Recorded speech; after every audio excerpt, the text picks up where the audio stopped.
Hola a todos, buen día, Dios me los bendiga. Frank aquí con ustedes otra vez, acompañándoles en el devocional diario. Y estamos continuando hoy día con nuestra lectura del libro de Marcos. Hoy estamos leyendo Marcos capítulo 8. Entonces ahí donde estás, quiero invitarte a que inclines tu rostro e invitemos al Espíritu de Dios que venga y nos ministre con su preciosísima palabra. Amado Padre, gracias te damos por tu palabra, Señor. Te pido en este momento que tú crezcas y yo mengue, Señor. Y tomes esta palabra y lo personalices para cada corazón precioso que está sentado, oyendo o viendo este devocional. Te damos gracias, te lo pedimos, lo recibimos en el nombre de Jesús. Amén y amén. Bueno, hermanos, como les dije, estamos continuando con el libro de Marcos. Hoy estamos leyendo Marcos capítulo 8. Entonces, sin más, vamos a empezar aquí. Marcos capítulo 8. Dice el primer versículo: En aquellos días, como había una gran multitud y no tenían que comer, Jesús llamó a sus discípulos y les dijo: Tengo compasión de la gente, porque ya hace 3 días que están conmigo y no tienen que comer. 3 días. Están 3 días con Jesús. Eso es muy interesante porque uno se pone a pensar, ¿será que no han comido 3 días, que han estado ayunando, recibiendo de la palabra 3 días? O puede que trajeron comida y se les acabó. Pero me parece muy interesante. Dice aquí, tengo compasión de la gente porque ya hace 3 días que están conmigo y tienen que comer. Y alguna palabra que me resalta aquí, tengo compasión. Nosotros como creyentes a veces pensamos que solo se trata de la palabra. Y aunque sí, eso es el alimento fundamental del creyente, aquí Jesús muestra que más allá de la predicación de la palabra, de la enseñanza de la palabra, también se preocupa de su alimentación, de su provisión.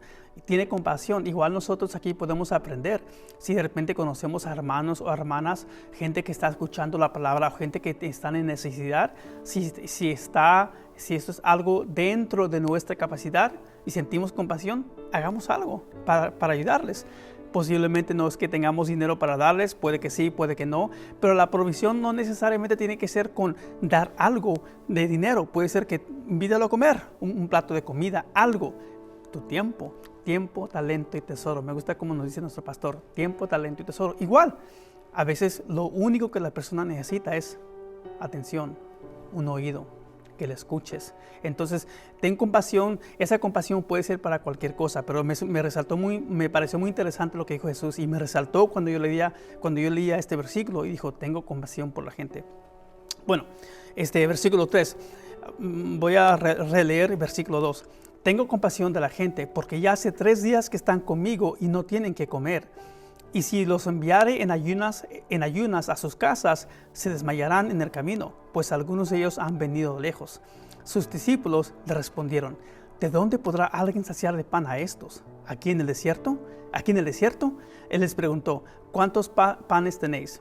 Ellos dijeron: 7.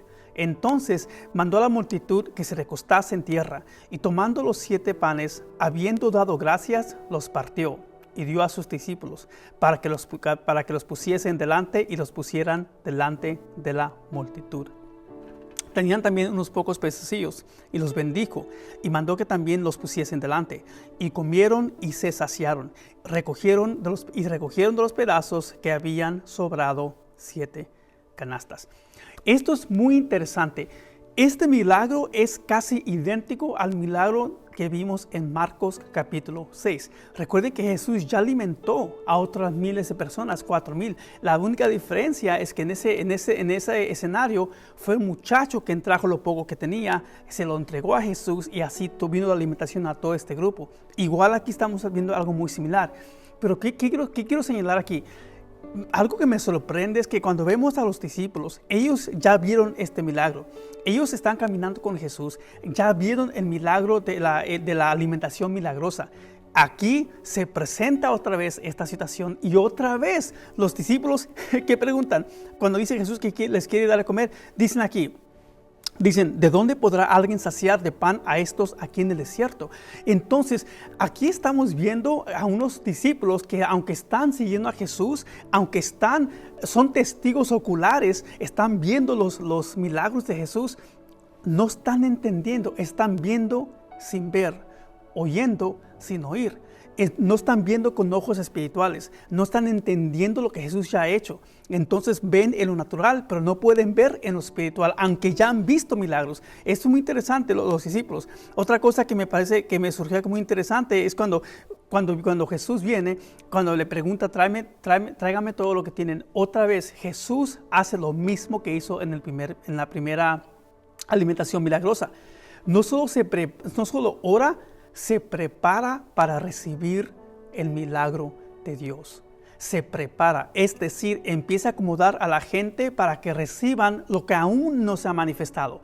Jesús sabe lo que va a hacer. Él va a levantar los ojos, a orar al Padre para que Él venga y Él bendiga lo que tienen. Y Jesús, aunque no se ha manifestado físicamente, el pan, el milagro no está ahí, la provisión no está ahí, se están acomodando todos para recibir lo que aún no han recibido. Podemos decir hoy en día, están recibiéndolo, están preparándose en fe y están recibiéndolo en fe. Es muy interesante otra vez, cuando nosotros estamos orando a Dios, estamos creyéndole por la provisión. Hay que prepararnos para recibir esa provisión. Ahora, muchas veces puede que no hay nada que tienes que hacer. Muchas veces lo que aplica en ese momento, a lo mejor el Señor te dice, estar quieto y espera. Y muchas veces eso es válido. Si el Señor te lo está mostrando, ok, perfecto, hazlo. Pero muchas veces eso no va a ser el caso. Nosotros como creyentes, cuando estamos orando a Dios, cuando estamos creyéndole a Dios por la provisión, cualquier cosa, pero en este caso estamos hablando de provisión, de alimento, seamos sensibles a lo que nos está diciendo el Señor. Ora y prepárate para recibir la bendición. No solo hay que hacer la oración y ya, me siento con los deditos así moviéndolos, no hago nada. No, oremos con expectativa. Estamos a la expectación de que la oración tendrá su contestación. Siempre recordemos esto, orar con expectativa, estar con expectaciones de que vamos a recibir a lo que hemos venido, a lo que le hemos pedido a Jesús, al Padre, en el nombre de Jesús. Entonces, versículo 10, y luego entrando en la barca con sus discípulos, vino a la región de Dalmanuta. Verso 11, vinieron entonces los fariseos y comenzaron a discutir con él, pidiéndole señal del cielo para tentarle. Y gimiendo en su espíritu dijo, ¿por qué pide señal esta generación?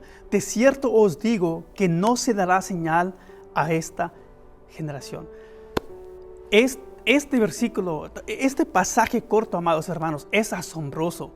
Estos fariseos acaban de ver el milagro, la alimentación milagrosa. No solo en esta vez, igual a los discípulos, vieron la primera alimentación milagrosa. Aquí acaban de ver una alimentación milagrosa. Y aún así, acaban de ver un milagro grandísimo manifestarse. Y aún así, vienen y ¿qué le dicen a Jesús? Comenzaron a discutir con él, pidiéndole señal del cielo.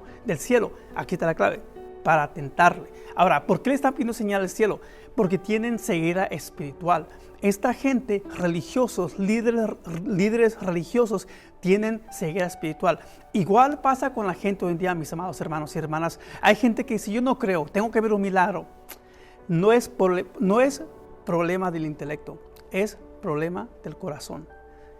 Los fariseos podemos ver a lo largo del ministerio terrenal de Jesús, a lo largo de este ministerio, los fariseos no creían porque no podían entender, no creían porque no podían ver, no creían porque no querían creer. Era cuestión del corazón. Ellos decidieron no creer. Cuando una persona se predispone o se propone en su corazón no creer, no importa qué milagro él o ella vea, no importa la palabra que venga, no lo van a creer porque ellos proponen en su corazón no creer. Es cuestión del corazón, no de la mente, no del intelecto, no lo que están oyendo, no lo que están viendo, es lo que decidieron no creer en su corazón. Aquí es sorprendente, los fariseos bien sabemos. Ahora, con los discípulos es un poco distinto. Ellos, por el endurecimiento de su corazón, por la ignorancia, no estaban viendo, estaban cegados, tenían una ceguera espiritual. Pero la diferencia de los discípulos es que ellos eran, como quien dice, bebés espirituales. No podían ver, pero querían ver. Por eso le preguntaron a Jesús, ¿cómo vamos a hacer todo esto? Ellos no podían ver aún, y aunque sí a veces como que se entorpecen entre ellos mismos, pero aún así el corazón escuchaba y entendía de buena gana. O sea, ellos estaban queriendo conocer, queriendo saber. Y aquí los fariseos no. para tentarle. ¿Por qué le preguntaron señal? Primero, estaban ciegos espiritualmente, pero también para tentarle, no para aprender, no para conocer. Hay personas que te hacen preguntas como creyentes y te hacen preguntas, no te hacen preguntas para conocer, no son preguntas que vienen de un deseo sincero de conocer, vienen con un deseo de hacerte caer. Ahorita me lo voy a poner, a ver qué tan bueno es para responder, a ver qué me dice acerca de esto, por qué Dios permite esto.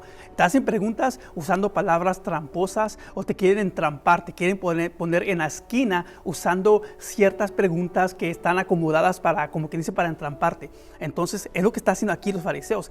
A primera vista parece que es una pregunta sincera, quieren saber, pero el corazón tiene los motivos equivocados. Bueno, no quiero alargarme mucho aquí, pero siempre me fascina este pasaje. Leyendo otra vez versículo 13. Y dejándolos, volvió a entrar en la barca y se fue a la otra ribera. Versículo 14. Habían olvidado de traer pan y no tenían sino un pan consigo en la tierra. Y él les mandó diciendo, mirad, guardaos de la levadura de los fariseos y de la levadura de Herodes. Cuidado de la enseñanza de los fariseos. Cuidado de la enseñanza de Herodes. Amados hermanos, esto aplica para nosotros hoy en día. Cuidado con la levadura de aquellos que se dicen llamar creyentes y cuando tú escuchas lo que enseñan, nada que ver con la palabra. Hay muchas sectas que se esconden detrás del nombre de Jesucristo, detrás del nombre de Cristo, en el nombre de Cristo, pero que no están siguiendo a Cristo. Es una fachada y más tarde en este mismo libro vamos a leer, no en este capítulo, pero en otro libro más tarde vamos a leer a qué me refiero. Voy a compartirles a qué me refiero. Pero tengamos cuidado de las enseñanzas que no están fundamentadas en la doctrina. Hay muchas enseñanzas que son emocionalmente y psicológicamente persuasivas. Suenan bonitas, suenan bien, esto suena hasta religioso y espiritual.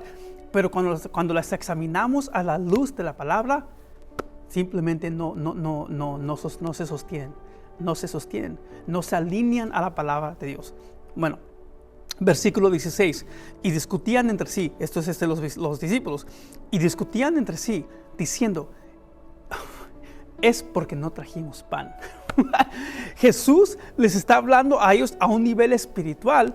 Ellos lo están viendo a un nivel natural. ¿Cuántas veces te ha pasado a ti? A mí me ha pasado. Jesús me dice algo, estoy orando y siento aquí dentro de mi espíritu, siento algo. Y yo digo, Señor, pues ¿cómo lo voy a hacer? No tengo que hacer. O sea, yo respondo en lo natural. Cuando lo que Jesús me está instruyendo, me está diciendo, Él me lo está diciendo en el ámbito espiritual.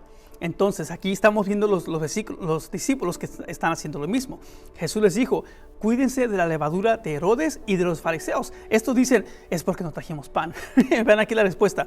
Y entendiéndolo Jesús les dijo, ¿qué discutís? ¿Por qué no tenéis pan? ¿No entendéis ni comprendéis? ¿Aún tenéis endurecido vuestro corazón? Una palabra clave, endurecido. Muchas veces nosotros estamos caminando con el Señor y estamos creciendo en nuestra fe y el Señor está listo para movernos a otro nuevo nivel de fe, a otra nueva victoria y de repente no entendemos y hasta posiblemente nos frustramos, nos enojamos. ¿Por qué? Porque Jesús, el Señor, nos está queriendo llevar a otro nivel, pero nosotros queremos seguir aquí operando a este nivel. Estamos cómodos, la comodidad es el lugar de confort, no queremos salirnos a lo desconocido. Entonces, ¿qué está pasando? Jesús nos quiere llevar al próximo nivel y terminamos frustrados, molestos. O a lo mejor solamente me ha pasado a mí, pero ¿qué pasa? Estamos endureciendo el corazón al avance, al próximo nivel, a donde Jesús nos quiere llevar. Aquí estamos viendo algo similar. Jesús les está hablando a los discípulos, diciéndoles, cuidados de la levadura, de Herodes y fariseos. Ellos están pensando en el pan todavía. Acaban de ver la segunda alimentación milagrosa, que acaban de alimentar a 1,000, 5,000 personas y aún así dice, es porque no trajimos pan. Los discípulos, no ven. Es por eso que Jesús aquí, casi en el tono de este versículo, podemos ver una frustración de Jesús, una como molestia, una frustración. Vean lo que dice, ¿qué discutís? ¿Por qué no tenéis pan? Están hablando que no tienen pan. ¿No entiendes ni tampoco comprendes? ¿Acaso tienes tu corazón endurecido? Aquí podemos ver la frustración de Jesús. Está como frustrado, ya está molesto. Versículo 18.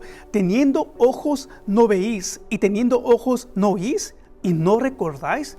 ¿No te recuerdas del milagro que acabo de hacer apenas ese mismo día y el que hice hace unos cuantos días que alimenté a otras miles de personas?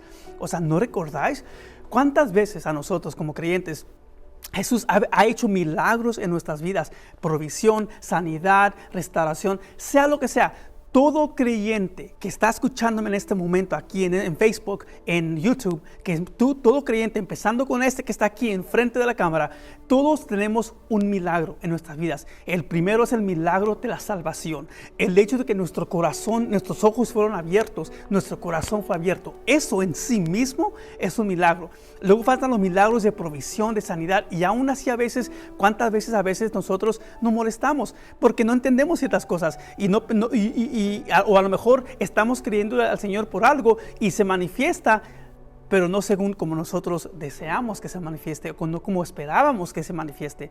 Entonces, igual, es parte del crecimiento para nosotros creyentes. Tenemos que crecer, tenemos que estar sometidos a la voluntad de Dios y crecer a su modo, a su manera y no a nuestra. Teniendo ojos, 19. Cuando partí los 5 panes entre 5,000, aquí está. Cuando partí los 5 panes entre 5,000, ¿cuántas cestas llenas de los pedazos recogisteis? Ellos dijeron, 12. Y cuando los 7 panes entre 4,000, ¿cuántas canastas llenas de los pedazos recogisteis? Ellos dijeron, 7. Y les dijo, ¿cómo aún no entendéis? O sea, aquí los discípulos eran como un niño, un niño regañado. 2, 7, así, todos regañados. Y cuando Jesús les recuerda lo que hizo, les dice, ¿cómo es que no entendéis? ¿Cómo aún no entendéis? ¿Acabas de ver todo esto? ¿Cómo es que no entiendes todo esto? Aquí estamos viendo un tema que está, un tema en este capítulo, amados hermanos y hermanas, la ceguera espiritual. Están viendo sin ver, están oyendo sin oír. Cuando nosotros no entendemos, no podemos ver. Cuando nosotros no entendemos, no podemos ver, porque es la revelación, es ese entendimiento que trae el poder ver, la revelación. Pero tenemos nosotros que estar constantes de lo que estamos leyendo, de estar constantemente en oración, creyéndole a Jesús. A veces la palabra nunca nos dice, hay que entender en lo natural, hay que entender su palabra para creerle. No, creemos en fe. Cuando creemos en fe, esa misma fe que nos lleva a creer, esa misma fe nos da el entendimiento. Creemos en fe, y cuando creemos en fe, entendemos, porque estamos tomando el paso de fe de creer las cosas que el Señor nos está diciendo, y por medio de esa creencia que decidimos creer en fe, viene el entendimiento. Bueno, versículo 22. Vino luego a Betsaida y le trajeron un ciego y le rogaron que le tocase. Entonces, tomando la mano del ciego, le sacó fuera de la aldea. Escupiendo en sus ojos, le puso sus manos encima y le preguntó si veía algo. Él, mirando, dijo, veo los hombres como árboles, pero los veo que andan. Luego le puso otra vez las manos sobre los ojos y le hizo que mirase, y fue restablecido y vio de lejos y claramente a todos. Esto es interesante. Podemos llegar a una conclusión, que este ciego no nació ciego, porque él dijo, veo a los hombres como árboles y que andan. Entonces, obviamente él sabe cómo se ven los árboles, él conoce cómo es un árbol, porque dijo, veo a los hombres como árboles. Eso te da a entender que este hombre a lo mejor él perdió la vista en su vida mayor, o en su vida, en algún momento él tenía vista. Eso te da a entender esto, porque él los ve como árboles. Un ciego, una persona que nace ciega, no sabe cómo se ven los árboles. Los puede sentir, los puede ver, los puede sentir, pero no sabe cómo se ven, no sabe cómo aparentan. Entonces él dice, veo a los hombres como árboles, andan como árboles. Y luego el hombre veía algo muy interesante. Veía a los hombres como árboles, y vio de lejos, luego dice, lo que dice la palabra en el 25, voy a leerlo, dice, luego le puso otra vez las manos sobre los ojos y le hizo que mirase, y fue restablecido y vio de lejos y claramente a todos. Algo interesante aquí, que aunque estamos hablando de la ceguera espiritual, aquí el milagro también tiene que ver de la ceguera natural. O sea, Dios es brillante, nuestro Señor Jesús y nuestro amado Dios, cómo ciertos detalles encajan, o más bien dicho, se alinean a todo el tema de este capítulo. Aunque estamos hablando de ceguera espiritual con los discípulos, con los fariseos, aquí ahora estamos hablando de la ceguera natural, de un hombre ciego. Y algo interesante, cuando dice que él no puede ver con claridad, él puede ver como a hombres que andan como árboles. Aquí hay un principio.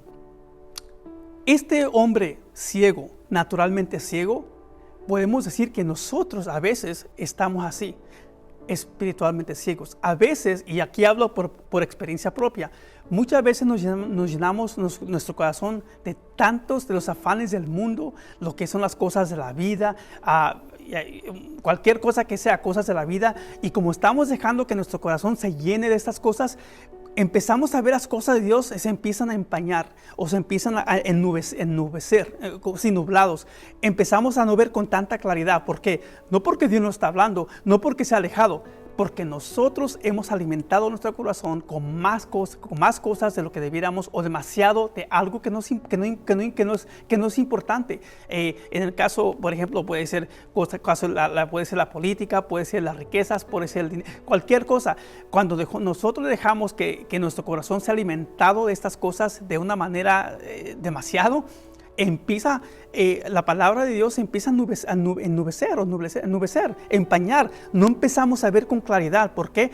Porque otras voces de la carne, del mundo, están entrando, y ahora la voz de Dios se está mezclando con las otras voces, y se empieza a mezclar, y ahora te cuesta reconocer cuál es la voz de Dios, cuál es la voz de tu alma, de tus deseos, de tu voluntad. Entonces tenemos que tener cuidado de constantemente estar aferrados a la palabra.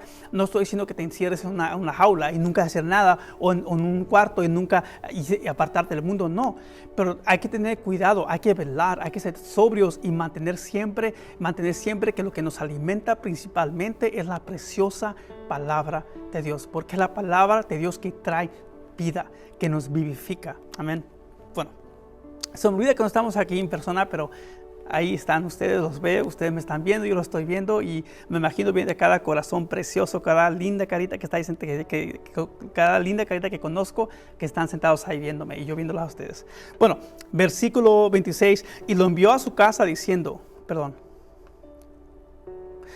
versículo 25, luego le puso otra vez las manos, hablando del ciego otra vez, luego le puso las manos sobre los ojos y le hizo que mirase, y fue restablecido y vio de lejos y claramente a todos.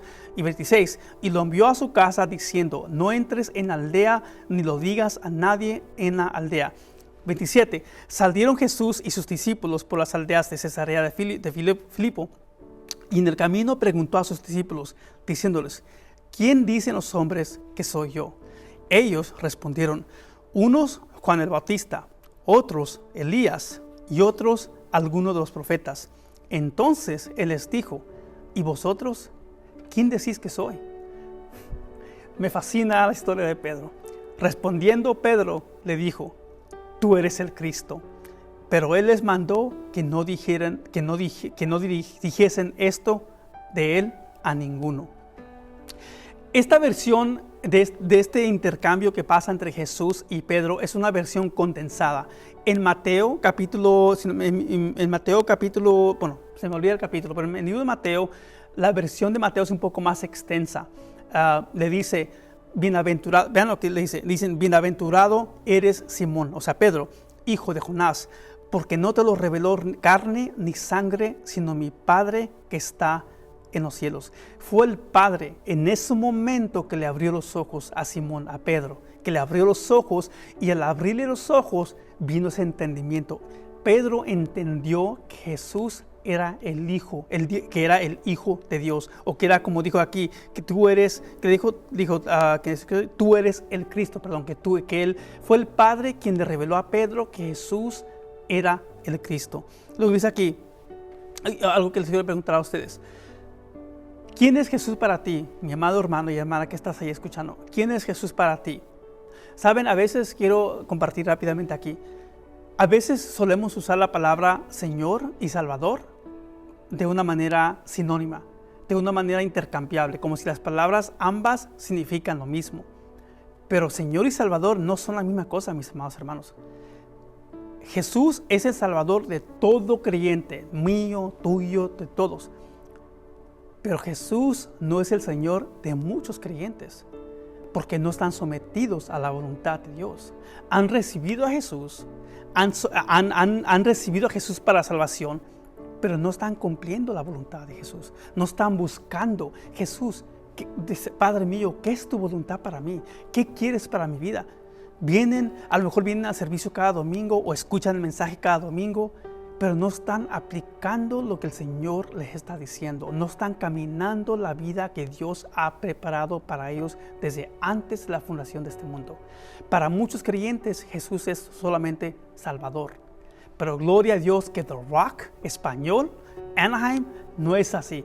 Gloria a Dios que cada hermano y hermana que está ahí escuchando, que viene de la iglesia The Rock, Jesús no solamente es nuestro Salvador, es nuestro amado, precioso Señor. Y caminamos siempre complaciéndole a Él, haciendo todo lo que podamos para complacerle a Él, para cumplir con su voluntad. No con perfección, porque nadie es perfecto, empezando conmigo, pero Dios se fortalece, Dios se perfecciona en nuestras debilidades. Bueno, versículo 31. Y comenzó a enseñarles que era necesario al Hijo del Hombre padecer mucho y ser desechado por los ancianos y por los principales sacerdotes y por los escribas y ser muerto y resucitar después de 3 días. Esto les decía claramente. Entonces Pedro le tomó aparte y comenzó a reconvenirle, es decir, como quien dice, a regañarlo, a reprenderlo. Pero él, Jesús, volviéndose y mirando a los discípulos, reprendió a Pedro, diciendo: quítate de delante de mí, Satanás, porque no pones la mira en las cosas de Dios, sino en la de los hombres. Qué interesante. Apenas hace unos minutos podemos decir, Jesús le acaba de decir a Pedro: bienaventurado eres tú, porque no te ha revelado esto ni carne ni hueso, sino el Padre que está en los cielos. ¿Y qué fue lo que el Padre le reveló a Pedro? Que Jesús era el Cristo. Apenas Jesús acaba de bendecirlo y aquí ahora lo está maldiciendo. Bueno, no lo está maldiciendo, pero le está diciendo: apártate de mí, tú Satanás, tú diablo, vete de aquí. ¿Por qué? Porque Pedro acaba de hablar algo que se opone contra la voluntad del Padre y la voluntad también del Hijo, porque Él también entregó su vida. Dios Padre entregó a su Hijo y luego su Hijo Jesús, Él entregó su vida. Dos sacrificios. El Padre dio a su Hijo, el Hijo dio su vida. Entonces, la voluntad es una de la misma. Del Padre era, bueno, no voy a extender esto más, pero el punto es que Pedro acaba de hablar de una manera que contradice, que se opone a la voluntad del Padre. Y esta es una voluntad muy tremenda, pues esa voluntad era la salvación del hombre, la salvación mía, la salvación tuya, de todo hombre, la salvación del hombre. Entonces, ¿por qué digo esto? Tengamos cuidado, mis amados hermanos. Muchas veces el enemigo va a usar la compasión, va a usar los sentimientos, va a usar el intelecto, va a usar el razonamiento para oponerse a la voluntad de Dios en tu vida. ¿No te ha pasado? Y déjate digo algo, y esto no me gusta decirlo, pero es la mera verdad. Todos nosotros, obviamente todos nosotros tenemos hermanos, hermanas, primos, primas que no son creyentes, que no están caminando con Dios. Muchos de ellos son familiares de nuestros más cercanos parientes. ¿Y cuántas veces te han dicho: ¿por qué pasas tanto tiempo en la iglesia?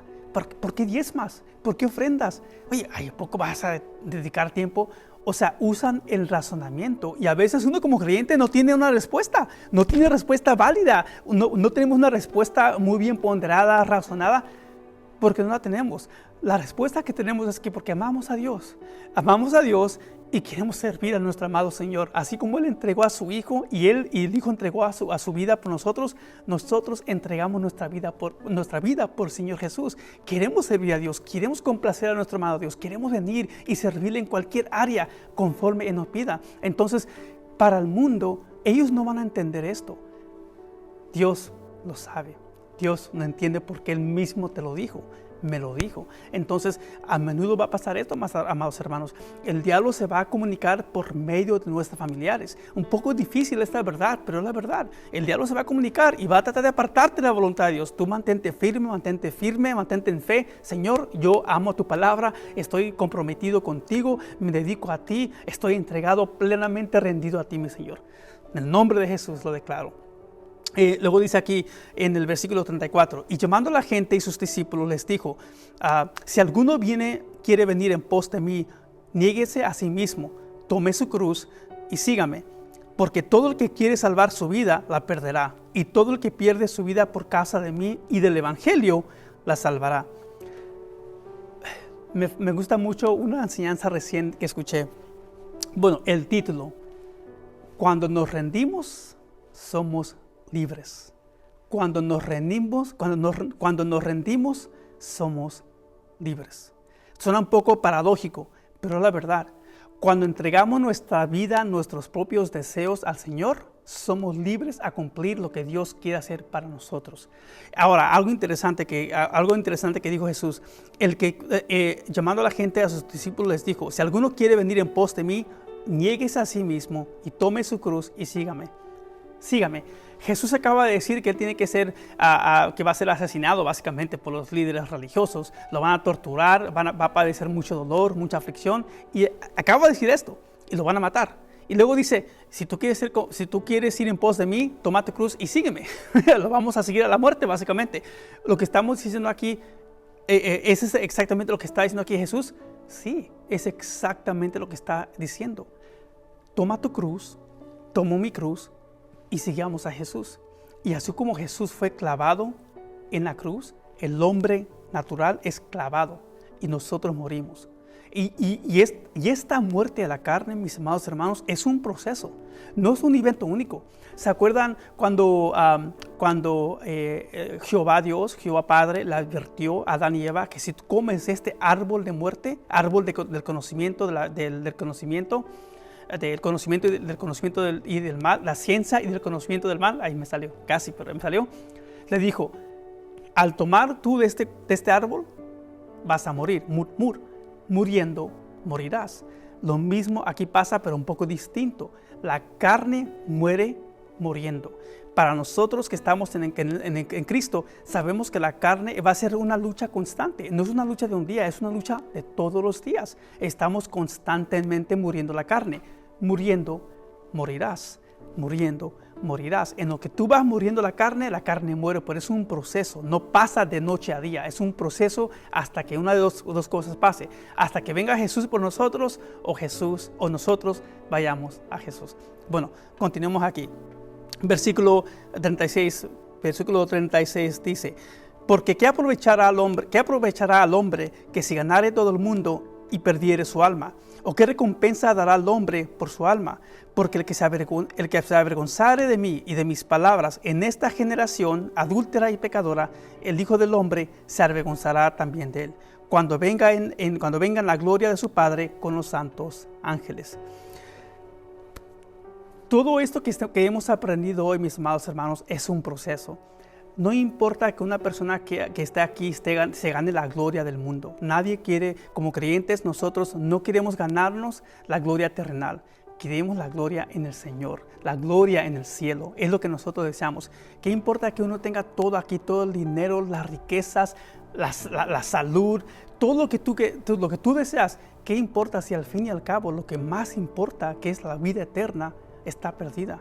Es exactamente lo que está diciendo aquí Jesús. Saben, no sé ustedes, pero para mí, lo que es más importante para mí, saber que tengo mi lugar con mi amado Señor allá en el cielo, que tengo esa gloria ya ganada, que estoy con el Señor. No importa cómo esté atravesando por aquí, prefiero saber que allá voy a estar con el Señor al fin de los tiempos. Bueno, esa ha sido la lectura del devocional diario de hoy, mis amados hermanos. Dios me los bendiga. Les invito a que se unan con nosotros otra vez mañana a la misma hora, donde otro siervo o sierva estará compartiendo la palabra de Dios. Dios me los bendiga.